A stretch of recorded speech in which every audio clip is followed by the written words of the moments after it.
Hello guys, ito maduming-madumi ang aming sasakyan.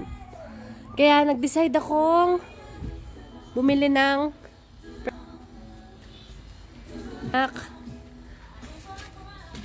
yan. So, diyan ko pina-set up yan sa gilid ng aming bahay. Ayan yung tangke namin. Yan, siya yung lagi nagse-set up niyan tuwing anak. Huwag mo munang i-on ha. Malakas to. Mahaba ito. Ayusin mo yung hosan ako.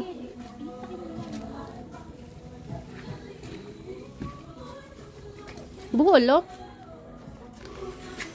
So, need talaga nito pagka meron kang sasakyan para hindi ka na magpapacar wash sa labas. Yan. On mo na, anak.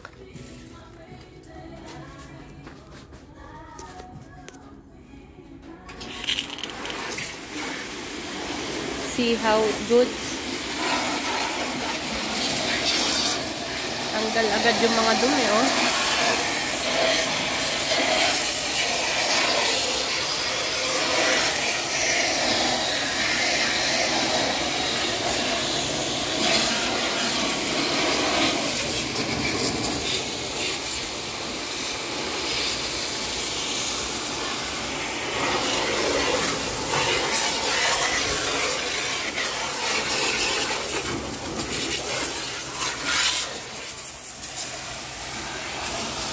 Bigyan mo naman si mama.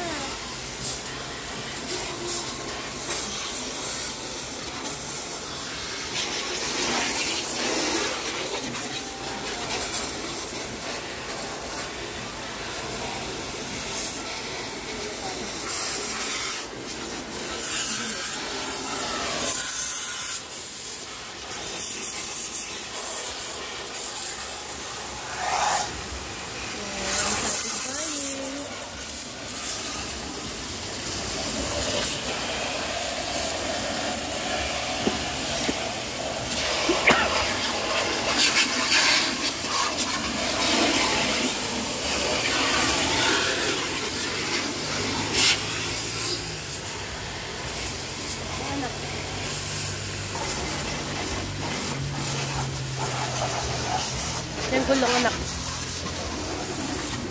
Kailangan mo na matuto maglinis ng sasakyan namin ni Daddy. Siyempre, malaki ka na. Tanggalin mo yung mga putik.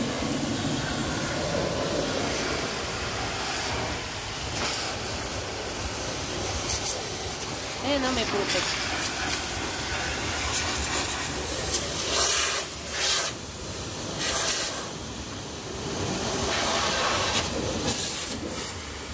So guys, sulit nga ba yung merong ganito?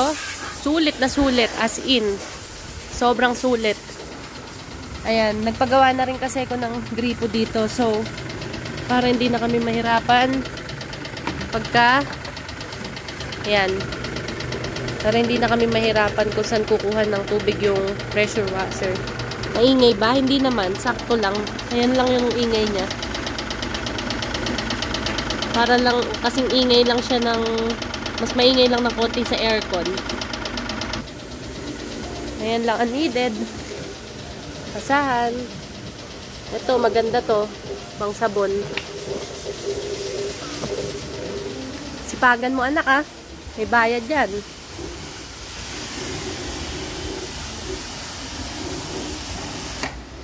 So, sa mga nagtatanong kung sulit na sulit ba yung may water pressure na ganito. So, I would suggest na yes, bumili na kayo.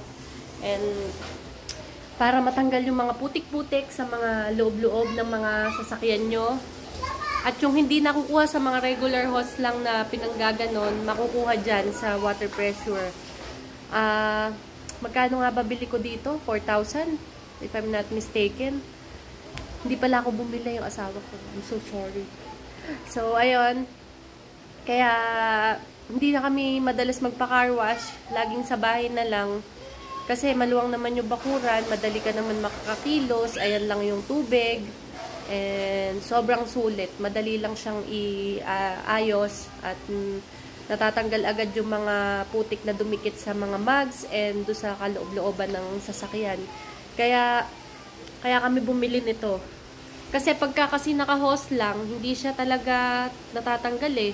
Pahirapan yung igaganon mo kahit na malakas yung pressure ng ng hose. Hindi talaga eh. Iba talaga yung may gagamitin kang water pressure. Sulit na sulit. Eh, may mga may mga motor pa kami, bisikleta. Saka, yun, tigisa nga kami ng sasakyan ng asawa ko. Hindi pwede talagang walang ganito. Eh, magkano na rin ang pa-car wash ngayon sa labas. Kaya, kailangan talaga,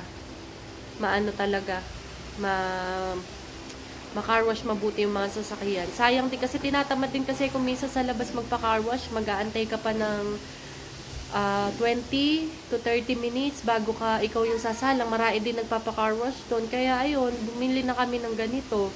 Kaysa nga naman maya't maya kami nagpapa-car wash. At saka isa pa, yung matitipid na lang din sa oras, saka sa pera, computein mo na lang din sa isang taon. Lalong-lalo na yung mga madidiwara na sa sasakyan na gustong malinis. Kagaya ko at ng asawa ko. Kaya ayun. Magkano nga ba yung ganito? 4,000 mahigit. May mga na mabibili ka naman na second hand, pero if I were you, bumili ka na ng bago. Kasi mas magagamit mo ng pang mas matagalan. And hindi lang naman sa sasakyan mo siya magagamit. Kahit sa labas magagamit mo rin siya sa panlinis ng mga kung ano-ano nanunuot na mga dumi sa mga sa gamit mo o sa isang bagay. Sa aircon, ayan magagamit mo rin siya panlinis. Kung marunong kayo maglinis, magagamit mo rin yan. Gamit na gamit yan dyan sa aircon kung marunong kayo maglinis at magbukas. So, yun guys, sulit na sulit yung water pressure na nabili namin. Yun lang, iblinag ko lang din. Bye-bye!